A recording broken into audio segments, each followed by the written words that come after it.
Então, estamos já prontos, né? Então, muito bom dia a todas, bom dia a todos.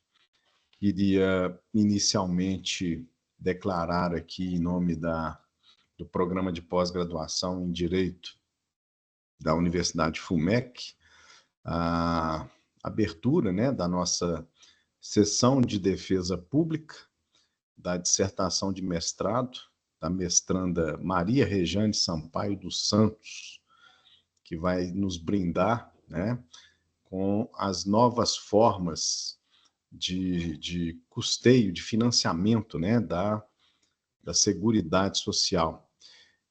Primeiro, queria agradecer, pedindo licença aí ao professor Fábio Zambit, a nossa querida professora Gabriela, que faz parte do nosso programa, né, de pós-graduação. Já esteve conosco, professor Fábio, numa banca de qualificação. Aqui na FUMEC nós temos esse sistema, né, de uma banca prévia de qualificação e posteriormente a banca de defesa, né? A banca de qualificação visa um apoio, né, de um outro professor que não o orientador, para que os alunos tenham aí condições de corrigir rotas, né, e corrigir alguns pontos, elaborar outros, enfim, né?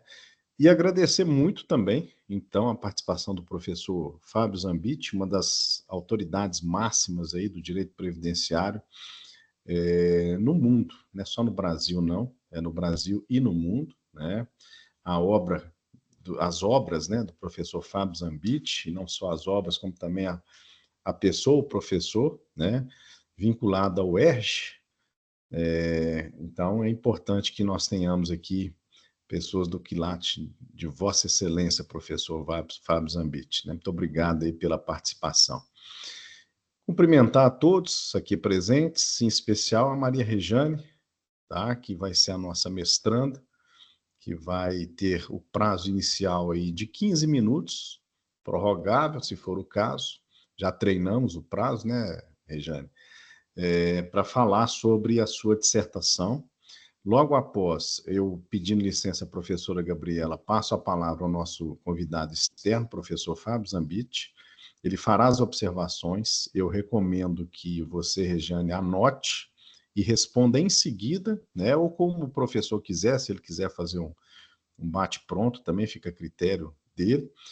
E logo em seguida eu faço a mesma sistemática com a professora Gabriela e finalizo comigo, tá? Então, te desejando aí toda sorte, toda calma, né, que é peculiar a esse momento, eu lhe dou a palavra para o prazo de 15 minutos, são 11h07 nesse momento. Bom dia a todos. Inicialmente, aí me apropriando das palavras do meu orientador, quero cumprimentar essa banca, a presença dos professores doutores, que vão analisar, avaliar aí a apresentação e, consequentemente, a minha dissertação, tem como tema... Só um minuto antes de você seguir, Regiane, não sei se está baixo para todo mundo, está baixo, não está?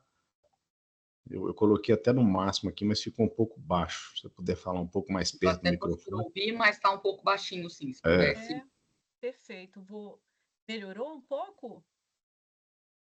Melhorou? Muito pouco. Nossa. O Talvez... meu aqui está Para no mim máximo. ficou abaixo, mas está dando para ouvir. O meu aqui está no máximo. Eu vou tentar falar um pouco mais alto. Melhorou. Tá bom, ok. O tema do meu trabalho, como já foi aqui apresentado pelo professor Marcelo Barroso, é novas fontes de financiamento dos regimes próprios de previdência, e trago aqui uma proposta de reforma da Previdência Social diferente. Iniciando, demonstrando aqui que, a partir da Emenda Constitucional 20 de 98, o Constituinte trouxe-nos aí o caráter contributivo e a necessária observância ao princípio do equilíbrio financeiro e atuarial do regime próprio. Com a emenda 41, também em 2003, nós tivemos aí o ingresso do princípio da solidariedade. Todos esses aspectos são muito importantes na avaliação deste tema. No que se refere ao princípio do equilíbrio financeiro e atuarial, é importante observar que ele deve ser compreendido à luz da ideia do equilíbrio das finanças e das projeções atuariais, fatores imprescindíveis, cruciais na discussão dos recursos da Previdência. Há um estudo inovador, que é do meu orientador, professor Marcelo Barroso, que se destaca por abordar a questão da divisão dos resultados da exploração de recursos, como petróleo, gás natural, os minerais e a água, com o povo, né, os recursos hídricos. O professor faz referência ao artigo 20 da Constituição Federal, que traz ali como bens da União e arrola este patrimônio como bens da União. E o parágrafo 1º, que destaca a necessidade de compartilhamento desses recursos com os entes federativos. Com essa base, a partir dessa base teórica, iniciou-se a pesquisa, que resultou, né, na dissertação que agora é apresentada a esta banca, né? A pesquisa, algumas questões foram respondidas nessa pesquisa, basicamente, além das fontes de financiamento que já estão previstas constitucionalmente, outras podem ser criadas para o equilíbrio financeiro e atuarial dos RPPS. Uma outra questão é quais seriam essas novas fontes de financiamento e por quais meios elas poderiam ser criadas.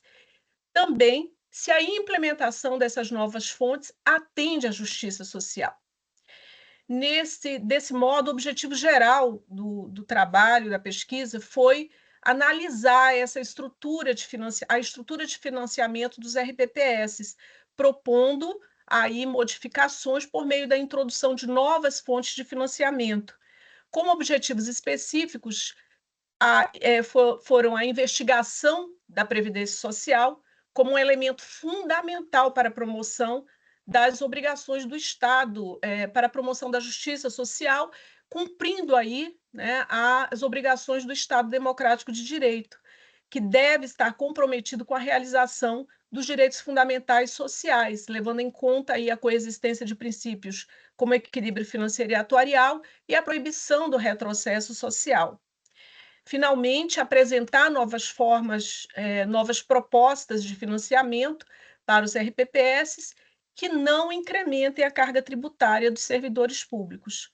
Como marcos teóricos, temos aí a teoria da justiça proposta por Rawls, que sustenta a necessidade de uma colaboração social, onde os indivíduos estabeleçam princípios fundamentais acerca de deveres e direitos, a partir da análise do que é justo ou injusto. Então, uma sociedade justa, segundo o filósofo, deve se esforçar para equalizar as condições iniciais de seus membros, permitindo assim que cada um possa buscar suas oportunidades. Para tal é essencial, diz o filósofo, a alteração, a mudança nessa estrutura básica da sociedade, garantindo assim que todos tenham acesso a condições mínimas para uma vida digna. E aí ele inclui educação, saúde, habitação e alimentação. Além disso, é fundamental incluir entre esses direitos a garantia de acesso a mecanismos de proteção social, onde a intervenção do Estado é fundamental para assegurar que esses direitos sejam realmente realizados. A outra teoria do mesmo filósofo é a do liberalismo político, em que ele aprimora o que ele chama de teoria, que é a teoria da justiça. Ele discorre que os frutos dos esforços individuais eles devem ser distribuídos adequadamente e compartilhados pelas futuras gerações. E menciona que a cooperação social ela deve refletir o bem-estar de todos os participantes. Desse modo, à luz dessas reflexões, a Previdência Social ela se configura, sim, como um instrumento essencial na promoção de uma sociedade justa. Esse sistema ele garante a efetivação das liberdades fundamentais para todos, aliviando as desigualdades, promovendo uma distribuição mais justa de recursos, alinhando-se aí aos princípios, especialmente ao princípio da diferença de Rawls, e e aí observa-se que esse modelo de previdência social bem estruturado, que atenda às necessidades dos grupos mais vulneráveis, ele seria indiscutivelmente um pilar na construção de uma sociedade equitativa e justa. Uma outra teoria, um outro estudo que foi feito no caso, na obra que é exposta na obra do Capital Social no século XXI, pelo economista Piketty, também menciona a necessidade de crescimento econômico justo. O estudioso enfatiza a relevância da previdência social, ao mesmo tempo que ele aponta a incapacidade do Estado em suprir todas as demandas sociais com orçamento disponível. É impossível que o Estado consiga cumprir todas as demandas sociais com o orçamento. Por isso que ele diz que há alguns movimentos sociais da iniciativa privada que socorrem essas demandas sociais. O trabalho possui também como sustentação teórica a segurança jurídica e social, como imperativos do Estado democrático de direito. Também se sustenta na vedação do retrocesso social e na solidariedade. Inclusive, no que se refere à solidariedade, é importante registrar aqui observações feitas pelo professor Dr. Fábio Zambit, no sentido de que, na atualidade, essa concepção de solidariedade ela não pode mais estar restrita a membros da família ou de grupos sociais ou religiosos. Ela deve ir além dessa perspectiva limitada de se observar a solidariedade apenas entre pessoas que pensam ou que sentem ou que têm valores como os nossos, mas tem que ser uma perspectiva impessoal, ela tem que ser uma perspectiva que atenda às necessidades coletivas, promovendo assim um verdadeiro sistema de cooperação compulsória. O professor coloca cooperação compulsória, porque o nosso nível evolutivo ainda não nos permite ter um sistema de cooperação em que não haja essa imposição do Estado para a colaboração com este grande sistema de proteção social. Desse modo, todas as pessoas elas são solidárias, não somente aqueles que estão envolvidos com um regime específico, mas toda a sociedade e também, obviamente, o Estado lato sensu. Partindo agora para as proposições, observa-se que o Brasil ele possui inúmeras riquezas naturais, riquezas que são exploradas economicamente e que podem, sim, ser fontes de financiamento para o regime próprio. Destaca-se aí a produção de petróleo e gás natural, em que o Brasil é um dos maiores produtores do mundo, cuja produção e comercialização tem registrado um expressivo crescimento. Também os recursos hídricos, o Brasil é riquíssimo em recursos hídricos, têm sido muito utilizados como fonte de energia. Eu gostaria aqui de trazer um exemplo do nosso Rio Madeira, aqui em Rondônia, na região norte, que é uma grande fonte de energia elétrica para o Brasil, e que nós tivemos a satisfação de aprovar aqui no âmbito do estado de Rondônia a exploração, a utilização de 10% dos recursos que são destinados à Rondônia para o RPPS. Então, 10% do que é arrecadado de compensação financeira pela utilização dos recursos hídricos do Rio Madeira são endereçados ao Fundo Previdenciário da Unidade Gestora Previdenciária em Rondônia. Nesse sentido, tem-se também os minerais. O Brasil inteiro é muito rico em minerais, que constituem uma outra representativa riqueza natural e que também pode ser melhor aproveitado. Todos esses bens que foram até aqui mencionados, eles são bens do povo. Embora o artigo 20 da Constituição Federal coloque bens da União, assim como foi muito bem consignado pelo professor Marcelo Barroso, são bens do povo brasileiro e devem ser aproveitados pelo povo brasileiro. Então, deve haver, sim, a compensação financeira. Não se discute aqui a necessária compensação ambiental e social pela exploração dos recursos naturais, conforme previsão constitucional. Desse modo, esses recursos devem ser destinados aos entes federativos e, após, é possível e recomendável que parte desses valores financeiros sejam revertidos para um fundo destinado ao equilíbrio financeiro e atuarial dos RPPS. Para isso, há necessidade de uma norma infraconstitucional. Além do mais, existem outras fontes de energia, muito também utilizadas, não só no Brasil como no mundo, que também são explorados economicamente. Por exemplo, a energia eólica e a energia solar. No caso dessas fontes de energia, elas não estão previstas lá no parágrafo 1º do artigo 20 da Constituição, o que conduz ao raciocínio de que é necessária a emenda à Constituição para a inclusão dessas duas fontes de energia, lá no parágrafo 1º do artigo 20.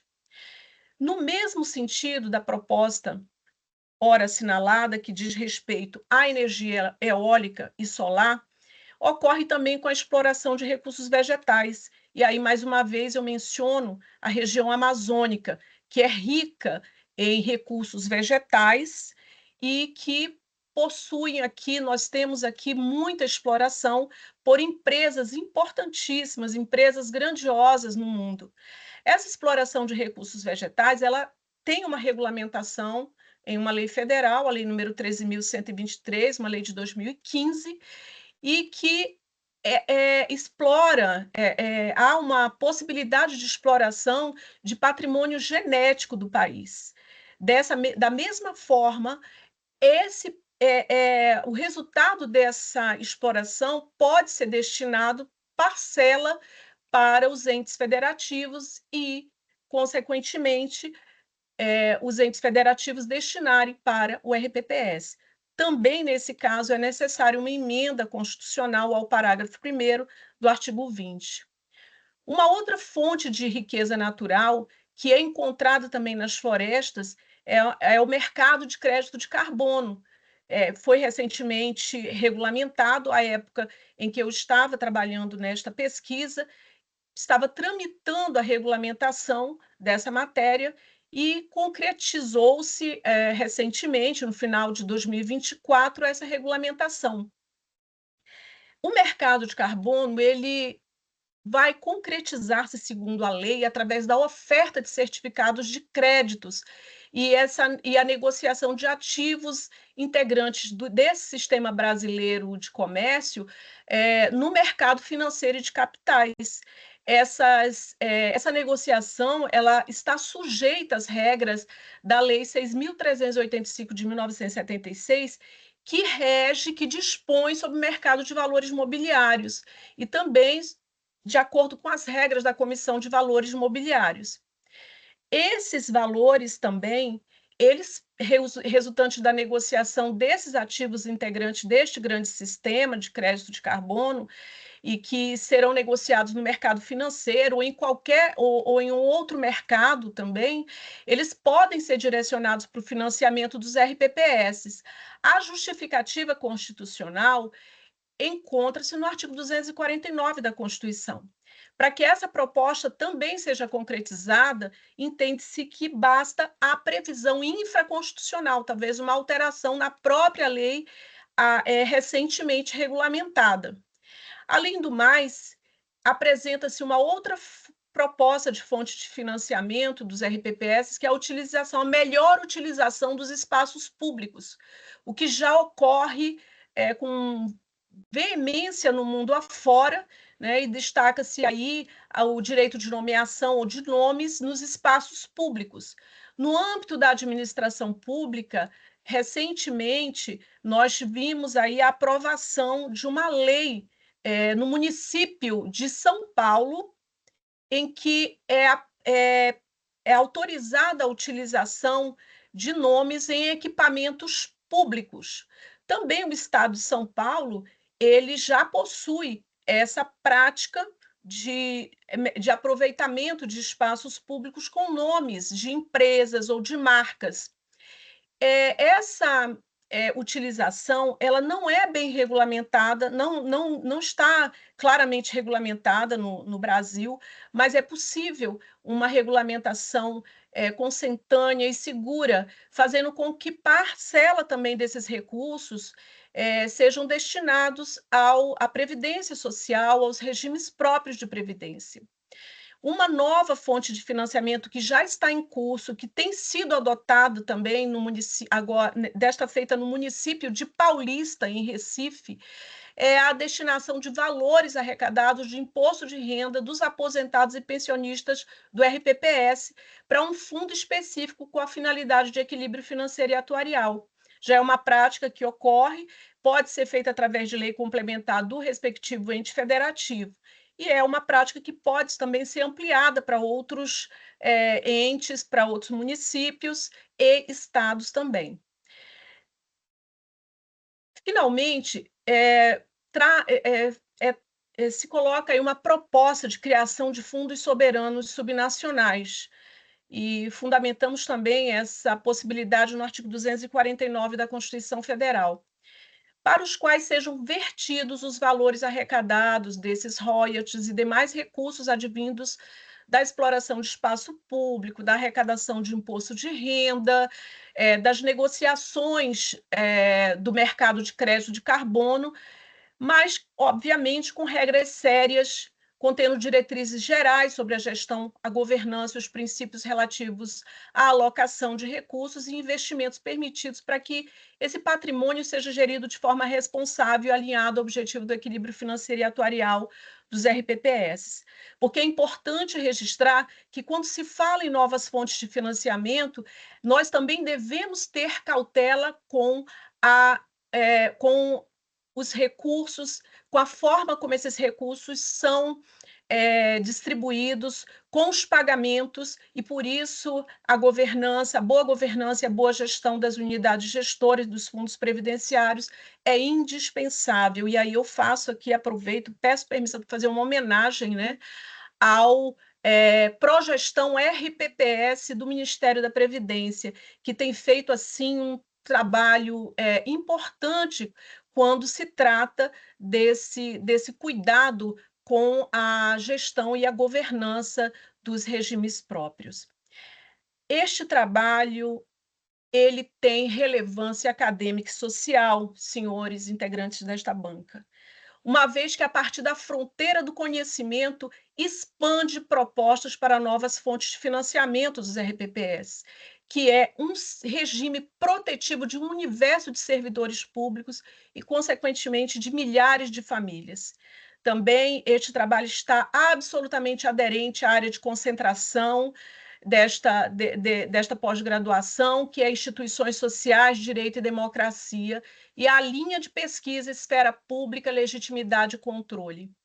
Essas propostas estudadas e registradas na dissertação e que agora vos apresento tem por escopo promover, sim, justiça social, a partir da compreensão de que a previdência é um direito fundamental e tem como máximo objetivo promover o bem-estar social condizente com o princípio da dignidade da pessoa humana.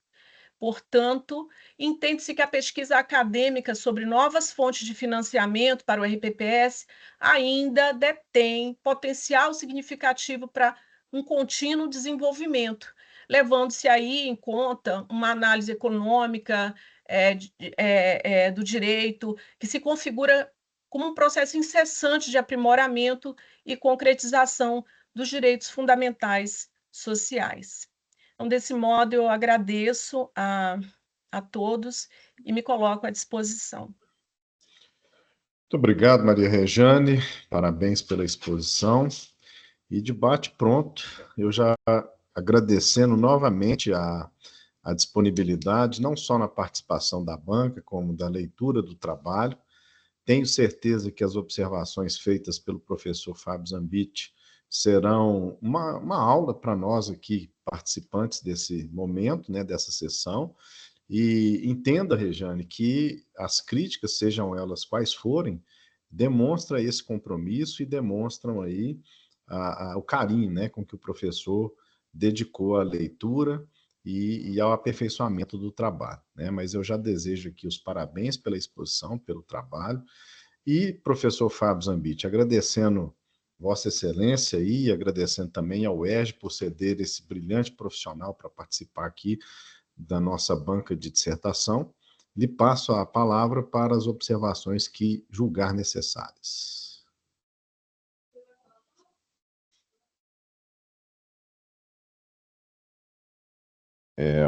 Bom dia, gente. Obrigado, professor Marcelo. Cumprimento também a professora Gabriela. Parabéns aí para a Regiane, né? Não só pelo seu trabalho, mas também pela sua exposição, né? Eu já conheço a Regiane já há muitos anos, né?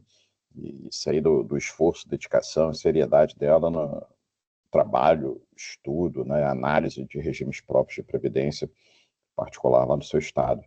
Tive a oportunidade de estar lá presencialmente algumas vezes, né, Regiane? Analisando lá como é que as coisas estão andando.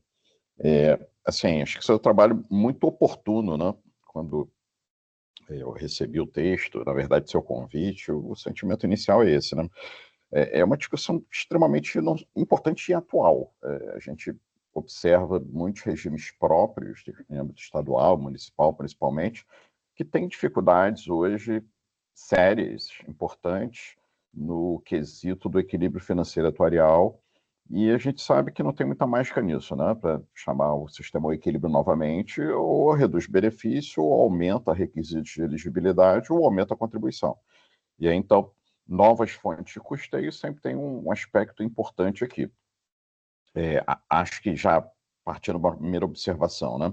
Acho que o seu trabalho poderia deixar claro isso, né? Dizer, olha, a gente estava aqui focando em um dos aspectos possíveis para a readequação do sistema, que é a nova fonte de receita, que está correto, mas isso não exclui outros, né? Especialmente na questão da reavaliação dos requisitos de elegibilidade dos benefícios. Que é um negócio meio óbvio, né? Mas, assim, para quem não é letrado no meio, às vezes é importante a gente falar o óbvio, né? Então, essa observação você pode ser em qualquer lugar aí, não compromete. Acho que o seu trabalho está bem encadeado também, né? Você fixa aí as suas premissas abstratas para depois desenvolver, entrar no tópico concreto, que é a questão da fonte de custeio. E aí eu queria aqui, eventualmente, fazer duas provocações até, né?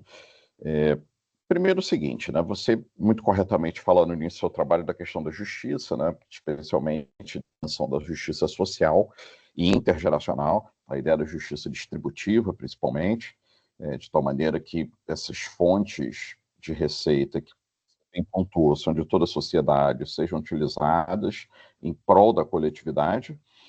E aí um potencial problema que a gente pode enfrentar é em que medida essas premissas abstratas elas não brigam com o seu desenvolvimento, já que o seu foco seria uma nova fonte de custeio para regimes previdenciários de servidores.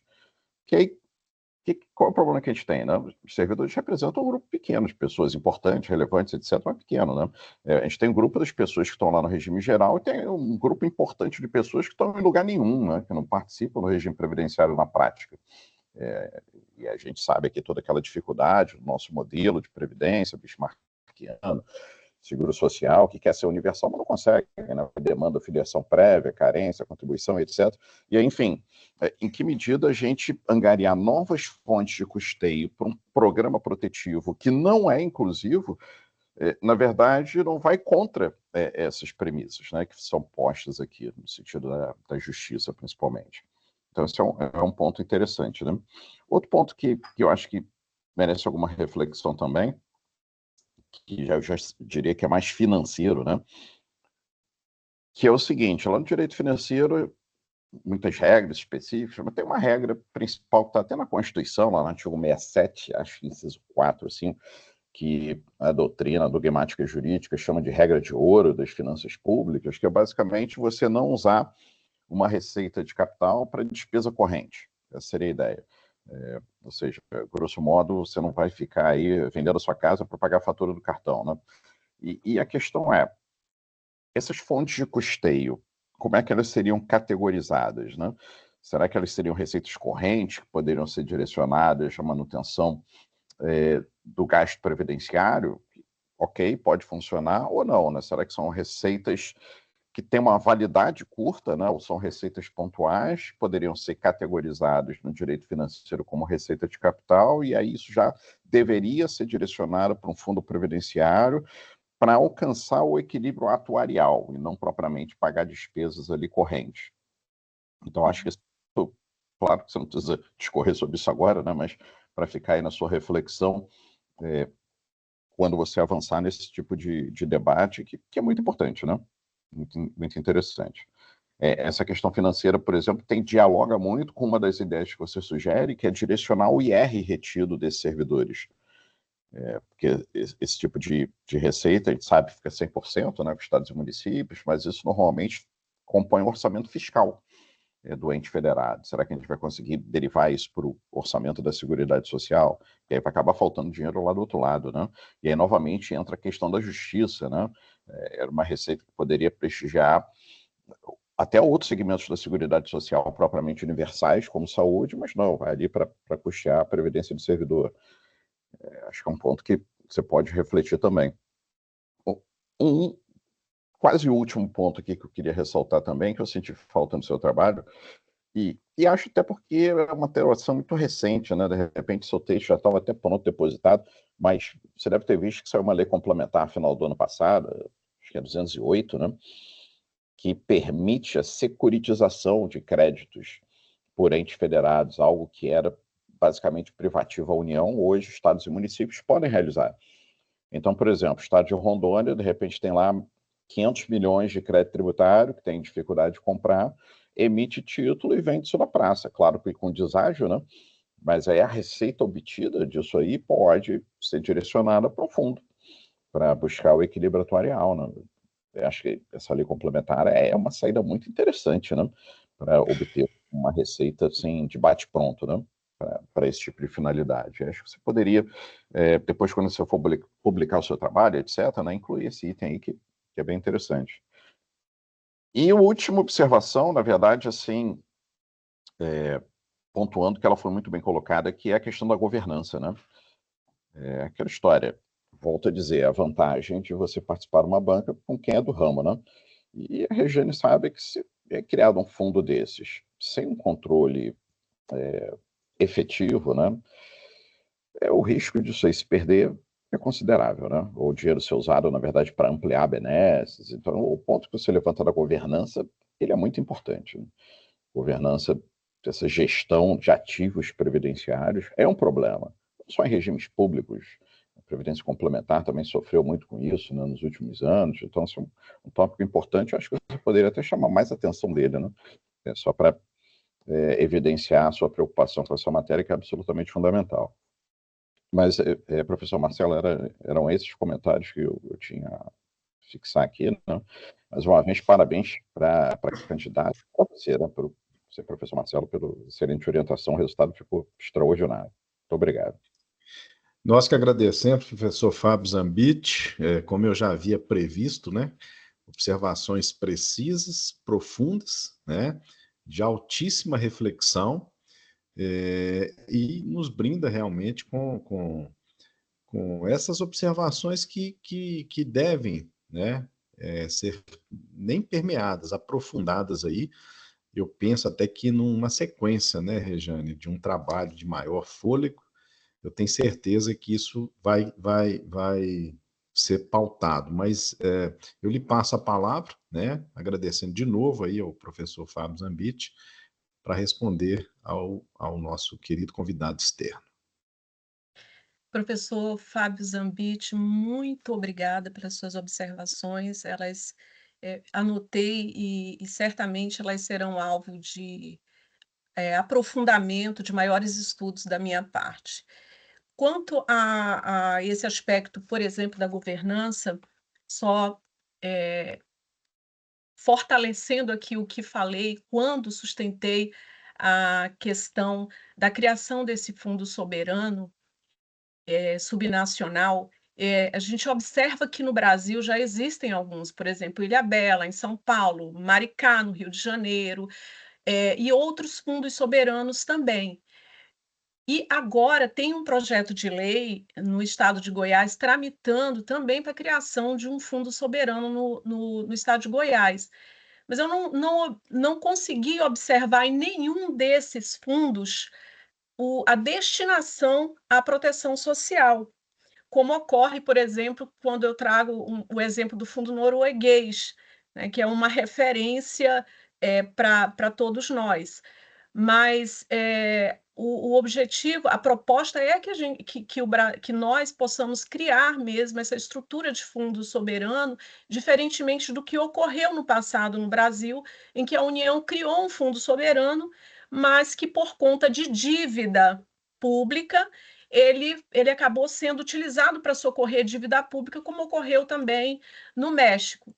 Então, a necessidade de uma estruturação muito segura na criação destes fundos soberanos subnacionais, elas são imprescindíveis da mesma forma da governança necessária, da boa estruturação de governança e gestão das unidades gestoras dos regimes próprios. Quanto às questões de ordem, de ordem financeira que o senhor abordou, o senhor trouxe aí a regra de ouro do artigo 167, já anotei e elas serão muito melhor estudadas e esclarecidas no trabalho. Quanto à Lei Complementar 208, de fato, não fiz constar, mas na melhoria do trabalho antes da publicação, farei essa inclusão, com certeza.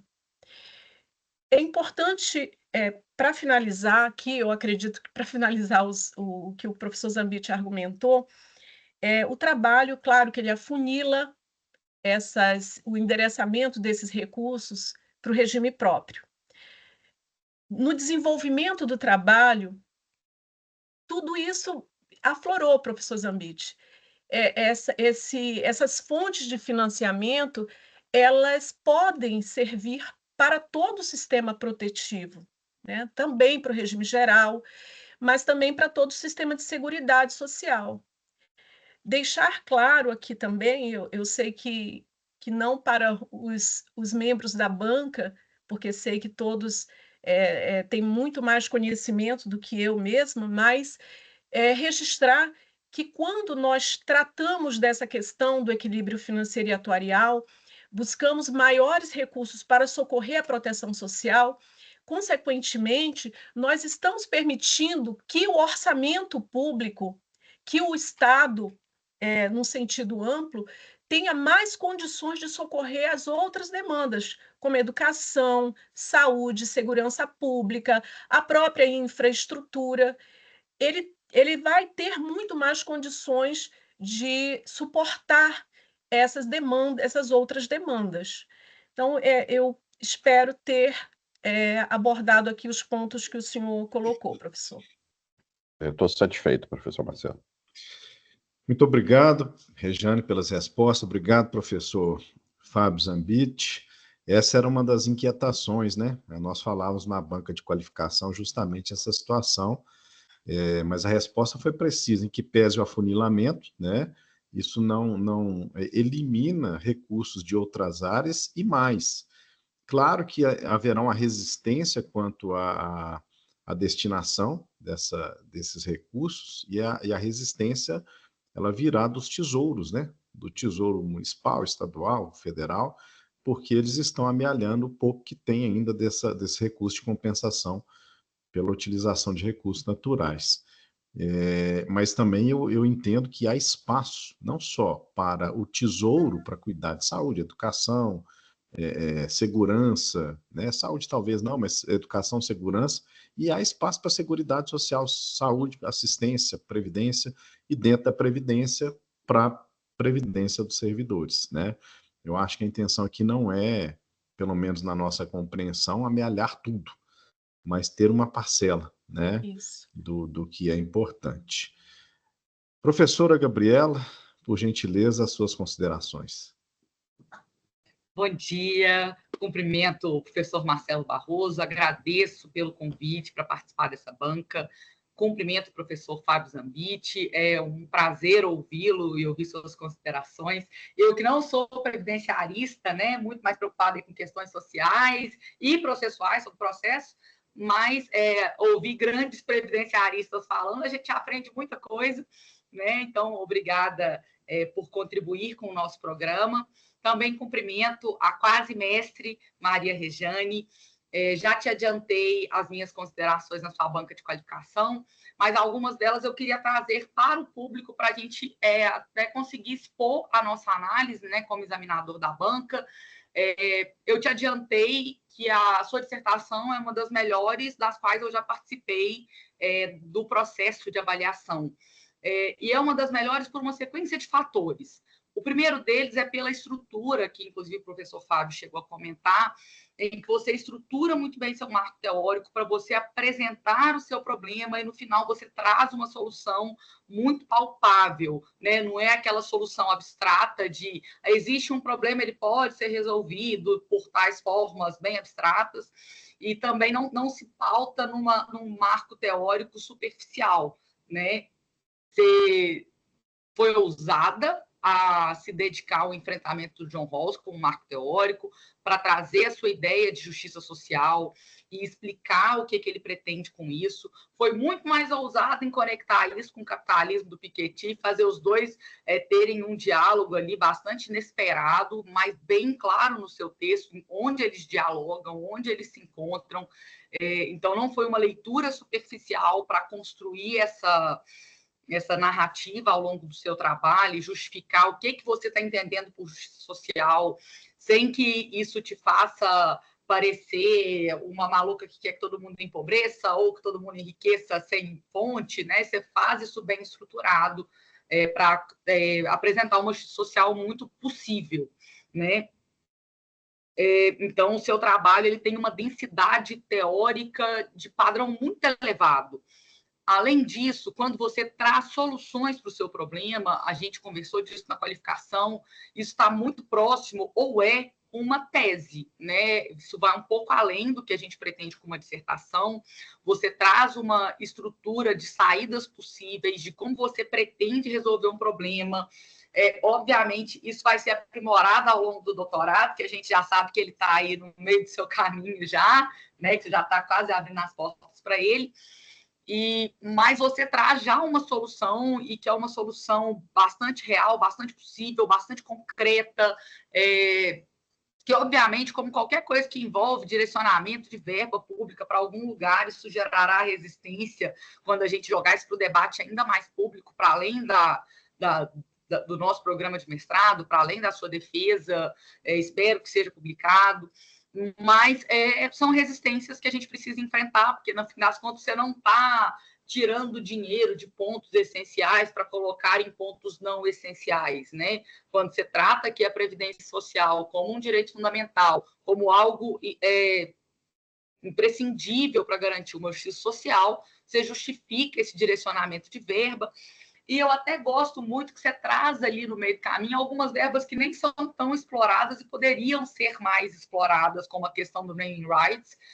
Desde a sua qualificação, faltou pouco eu sonhar com o seu trabalho, Maria Rejane, porque eu fiquei com isso na cabeça e de como a gente pode achar soluções incríveis para os nossos problemas da realidade a partir da pesquisa, né? O seu trabalho, ele evidencia para mim o que a gente tenta apresentar para vocês todos os dias. Por que vocês estão fazendo um mestrado, um doutorado? Qual é a grande importância de pesquisar? É porque a pesquisa muda o mundo, né? Então, eu sou uma grande defensora e entusiasta de pesquisas que mudam o mundo, e a sua é uma delas, né? A gente vive um grande dilema de previdência social há muitos e muitos anos. Todo dia tem uma reforma da Previdência, e aumenta a idade, e muda tal coisa, e muda tal regra, e muda não sei o quê, e muda regime de pensão por morte, e se apresenta uma proposta longa, duradoura, da construção de um fundo que possibilitaria um planejamento, né, a longo prazo, para que tudo isso possa funcionar. E eu achei seu trabalho muito bem estruturado, muito bem construído, muito bem fundamentado. Obviamente, como a gente conversou durante a qualificação, quando for publicar a obra, ainda falei, não precisa corrigir para a banca oficial, não, porque nenhum trabalho ele é impecável, né? Nenhum trabalho chega para a banca de defesa, você não tem nenhum defeito. Sempre tem alguma coisa a ser corrigida, tem um ponto ou outro que você deixou passar ali da indicação da fonte, tem uma outra vírgula ali fora do lugar, mas coisas que são muito pequenas, como eu já te adiantei, diante da grandiosidade da proposta que você apresenta e da pesquisa que você fez, né? Ainda que a proposta, quando a gente vai dialogar sobre ela, o que você está fazendo aqui é o pontapé inicial do desenvolvimento de algo maior. Quando se apresenta a proposta, a partir dela a gente vai estruturar novos diálogos, a gente vai pensar em outras formas, a gente vai ver qual das formas que você sugeriu de financiamento funcionam ou não funcionam, quais são mais viáveis, menos viáveis, como é que a gente vai organizar isso tudo para que isso seja concretizado. Então, por isso os questionamentos do professor Fábio são tão importantes, né, porque eles vão estimular para que você, ao longo do seu doutorado, volte na reflexão e pense, isso aqui que eu propus, isso realmente funciona? O direcionamento dessa verba, de onde que eu vou tirar isso, para onde isso tem sido direcionado, como é que a gente pode reformular, porque essas perguntas e esses questionamentos, eles não são necessariamente críticas, né? Eles são propostas de aprofundamento da reflexão. E quando a gente tem a possibilidade de, dentro de uma banca, discutir o aprofundamento da reflexão, é porque o trabalho ficou bom. Quando o trabalho fica ruim, a gente só tem que ficar apontando defeito e fazendo graves críticas, mas quando o trabalho é bom, a gente pode debater sobre ele. Então, eu só queria trazer a público aqui as minhas considerações sobre o seu trabalho. Quando for fazer ali a publicação no formato de livro, para além de nos convidar para o lançamento que a gente quer ir, você também faz aí essa última revisão do texto para aparar essas arestas todas, mas já te adianto que depois vai ter uma segunda edição em que você vai fazer novas revisões e uma terceira, e por aí vai. Mas é um trabalho incrível e eu só queria te elogiar publicamente. Eu fico muito satisfeita com a sua defesa oral, a forma como você se posiciona, que você defende, até o tom de voz que você usa na sua defesa para defender a ideia, com a assertividade que você responde aos questionamentos que são feitos. E isso demonstra que, para além de ter um bom tema e problema de pesquisa, ter a paixão pela pesquisa também é muito importante, porque aí você nos convence, né? Você realmente faz a defesa da sua pesquisa, dos resultados alcançados por ela. Então, no mais, eu só queria tornar públicos os meus elogios e te desejar muito sucesso no doutorado que está por vir e que essa obra se torne pública muito em breve. Parabéns, Maria Rejane. Professor Marcelo, muito obrigada por me permitir a participação nessa defesa tão brilhante. Nós que agradecemos, professora Gabriela. Maria Rejane, suas considerações em relação à professora Gabriela. Professora Gabriela, me desculpa a emoção, mas muito obrigada por suas palavras. Tudo que a senhora falou na qualificação e agora também foram muito bem registrados. Eu farei todas as melhorias necessárias e muito obrigada pelo incentivo, pelo apoio, porque, de fato, esse trabalho exigiu, né, muito estudo e eu me dediquei muito mesmo. Claro, sob a orientação do professor Marcelo Barroso, que me conduziu maravilhosamente durante todo esse período. Obrigada, professora. Ok, professora Gabriela, quer falar mais algo? Tá vendo, professora? Você faz todo mundo chorar, né? Aí chega na minha vez, fica complicado para eu falar. É sempre assim. Eu quero proibir choro em banca, porque eles emocionam, eu emociono junto. Eu já falei que o examinador ficando emocionado é uma coisa que não pega bem. Mas, bom, chegou a minha fala. Eu queria primeiro agradecer, né, a oportunidade de estar aqui com pessoas do mais alto gabarito. Lembrando que eu acho que eu fiz o convite para a Rejane num evento do Conaprev, se eu não me engano, que aconteceu em Belo Horizonte, ela estava presente. Eu falei, vem fazer mestrado conosco. Ela tinha 2 temas ali, né? E eu apresentamos junto a ela esse terceiro tema e ela encampou e tornou, lapidou, né, um diamante que era bruto e trouxe luzes aí e de uma forma muito intensa, tá? Eu também compartilho meus parabéns pela escrita, pela dedicação, tá? Não só na escrita aqui, mas também nas publicações, né, que foram feitas. A Regiane tem uma publicação em revista, B3, várias publicações também no Comped, um compromisso muito intenso com o programa, tanto que a nota média foi 96,15, né, a média de notas no programa, altíssima, uma nota muito alta.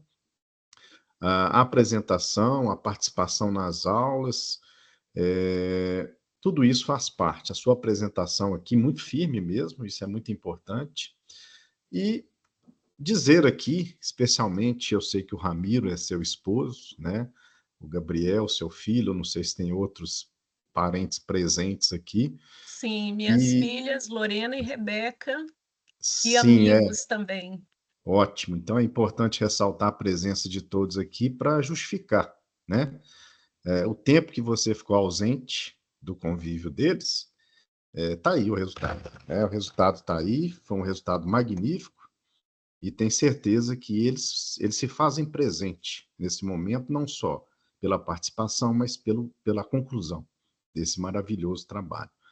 É um trabalho que merece, sim, ser desenvolvido, porque é um trabalho tese, é uma dissertação com perspectivas de tese, e a tese aí tem muitas questões a serem respondidas, essas que o professor Fábio Zambit mencionou, e outras tantas, né, que ainda podem surgir ao longo dessa construção de um outro trabalho. Mas eu queria perguntar à banca, né, se os colegas se sentem à vontade para já manifestar de público ou se acha necessário, dentro da nossa prerrogativa de uma esfera privada de análise, né? Gabriela, o que é professor Fábio? Gente, tranquilo, pode avançar aí. Isso me lembrou uma vez um caso que a banca saiu, né, para avaliar o candidato, e aí era um grupo de amigos, ficaram uns 20 minutos conversando sobre assuntos aleatórios, e aí o candidato, coitado, quase se matou lá do outro lado, né? Não correu o risco disso acontecer, né? E acontece, né? Acontece. Mas eu vou fazer uma proposta de encaminhamento, né? Com toda a suspeição que eu tenho como orientador, né? Aqui no nosso programa nós não temos nota. Aprovado, reprovado, aprovado com ressalvas, né? Tem algumas observações. Tem alguns critérios objetivos, porque pode ter distinção o trabalho. Os critérios objetivos é publicação em revista B1, o que é muito difícil, B1 acima. Eu digo que é difícil por conta do tempo. Às vezes a gente manda um artigo para uma revista qualificada e demora 3, 4 anos, né? Então não é falta de empenho, é às vezes uma falta de uma situação que realmente é invencível. Mas a Regiane tem publicações, né? Tem na revista, em revista B3, e tem nota também acima para oferir uma distinção. Não a máxima por conta dessa questão da B1. Mas eu proponho a aprovação com voto de louvor e recomendação de publicação, e nessa linha também, já que se for publicado, festa e vinho, viu, Regiane? O professor Zambit gosta muito de vinho, eu já deixo a dica aqui. Mas então essa é a minha proposta de aprovação com voto de louvor e recomendando publicação, né, que para além daquilo tudo que o trabalho vai representar na comunidade jurídica. É importante que ele seja socializado, sim, e divulgado mais do que isso, né? Essa é a minha proposta, professores. Perfeito, de acordo. Eu só queria destacar, professor Marcelo, que nos termos do nosso regulamento, Maria Regiane, para que você saiba, para que todo mundo que está nos assistindo saiba, para que a sua família valorize também, porque, como o professor Marcelo falou, a gente usa abandono durante esse período. O nosso regulamento ele fala que, não sendo o caso da distinção, ou seja, não tenha alcançado a publicação em revista A ou B1, o candidato pode ter na ata de defesa registrado voto de louvor se realizado excepcionais, apresentação oral e trabalho escrito, sem necessidade de ajuste de conteúdo da BNT, além de recomendação à publicação. Então, ao registrar a sua aprovação com o voto de louvor, a gente registra um trabalho excepcional. A gente registra a excepcionalidade do seu trabalho, tanto escrito quanto oral, que, como foi debatido aqui, foi comentado, né? É um trabalho que, de fato, merece... Eu queria que você tivesse alcançado a distinção, tá? Se eu soubesse que esse trabalho era tão bom, aquele artigo que a gente levou para o Compédio, eu tinha corrido atrás de uma revista para a gente publicar, né? Mas eu acho que ter o voto de louvor registrado na ata, isso é muito importante para que a gente guarde essa excepcionalidade mesmo do seu trabalho, para que a gente tenha um registro dela, e eu estou de acordo, professor Marcelo. Ele transborda, né? Transborda a normalidade dos trabalhos. É um trabalho, sim, excepcional, e é uma distinção. O voto de louvor não é a distinção máxima porque é o critério objetivo e por conta de prazo, né? Porque quando o aluno está bem desenvolvido com o artigo, já está terminando o prazo para ele concluir os trabalhos, tá? Mas então, oficialmente, em nome do programa de pós-graduação em Direito, né, e aqui representando o coordenador, Sérgio Zandona, o reitor da nossa universidade FUMEC, eu declaro, Maria Regiane, você aprovada, mestre em Direito, né, e com louvor e recomendação de publicação pela banca examinadora. Parabéns para você e muito obrigado a todos os presentes. Eu dou formalmente por encerrada, mas deixo a sala aberta para as manifestações que se fizerem aí presentes. Muito obrigado. Parabéns, Regiane. Obrigada, professor Zambit. Professor Marcelo, me permita mais uma vez agradecer essa banca, os enriquecimentos, né, ao meu trabalho. Quero agradecer à minha família, aos meus amigos, às minhas colegas de mestrado que estão aqui também acompanhando. E, enfim, agradecer por esse momento especial para mim e desejar a todos vocês também sucesso, alegria, e certamente na publicação todos serão convidados. Obrigada. Obrigado. A palavra continua aberta.